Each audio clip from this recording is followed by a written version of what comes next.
Perspective now on the Palestinian viewpoint from Khalid Al-Gindi, former advisor to the Palestinian leadership and currently at the Center for Middle East Policy at the Brookings Institution. Khalid, good to have you on the program again. Again, tough words for Hamas from Prime Minister Netanyahu today. Not surprising.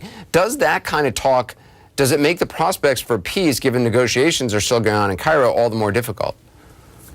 I don't think there's much new there. I think you know, they've put together a video montage and have wrapped it up, you know, nicely for the international press. But the messaging is essentially the same as it has been the past 28 days. Hamas is entirely to blame. They use human shields. So I'm not sure it will have any impact one way or the other on the political talks happening in Cairo. You look, I mean, at the video that you talked about, there's this France 24 video. Rockets are being fired just a few feet away from houses, from a UN facility. How does Hamas justify that? I mean, do they even acknowledge that they do that? I don't think they acknowledge that they do that. I think that I actually don't know how they respond to those specific allegations, but I can tell you from my standpoint, I think it's a very disturbing development, or anytime you see this sort of thing. But I would also kind of caution that we keep this in perspective. This is not the reason why there are 70 to 80% of the casualties are civilians. It's not because Hamas is launching from near schools and hospitals and apartment buildings. Those instances in which it does happen, there may or may not be casualties. I haven't seen indications or a connection between those instances and actual casualties.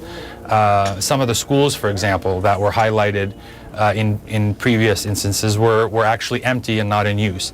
Regardless, it's an abhorrent tactic if that's what they're doing, but it's not the primary reason that you have such high civilian casualties. For you, what do you believe the reason is? Well, the reason is what Israelis have told us, their military doctrine based on overwhelming disproportionate force. This is not something that they keep a secret. If there's disproportionate damage and harm to civilians, it's because that is the actual military strategy that's being used. It's designed to be a deterrent, that if you overwhelm the civilian population, attack civilian infrastructure, and knowing that you're going to cause massive civilian losses, even if they're not targeting civilians per se, it's clear that they have a very high tolerance for the amount of civilian casualties that they're willing to accept, and in fact, it's part of the plan. This is what Israel calls the Dahya doctrine, and it has used it over and over. It has used it in Lebanon in 2006. It used it in Gaza in 2008 and 9. You're not saying and in 2012. But you don't really believe that Israel is intentionally targeting civilians, do you? I'm not saying that at all. What I'm saying is that this notion that they are doing everything they can to avoid civilian casualties, we know is not the case. You do not kill 1,800 civilians because you are doing everything you can to avoid civilian casualties, and because we know that their military doctrine is based on disproportionate force.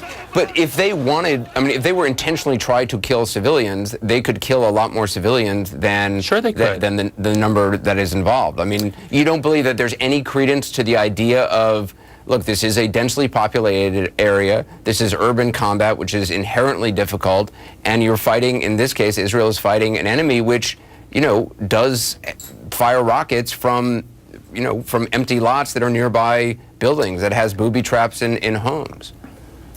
Okay, all of that may be true, but that still does not justify the killing of 1,800 civilians. If the vast majority of the people who are killed, if there are more children killed than actual fighters, then there's a real problem with the way this war is being conducted. And so the question isn't about Israeli right to self-defense.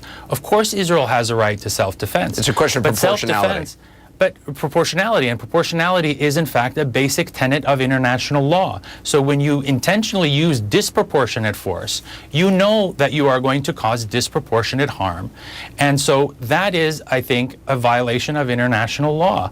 But regardless of what I think at the end of the day, what's actually needed is an international investigation to look at instances if Hamas is using people as human shields, if they're firing and recklessly endangering the lives of Palestinian civilians, or whether Israel is doing recklessly endangering the lives of civilians. That needs to be determined by an international investigation, and that's the only way that we will prevent these kinds of things from happening in the future, regardless of who's to blame. Khalid El-Gindi, I appreciate you being on. Thank you very much. Thank you.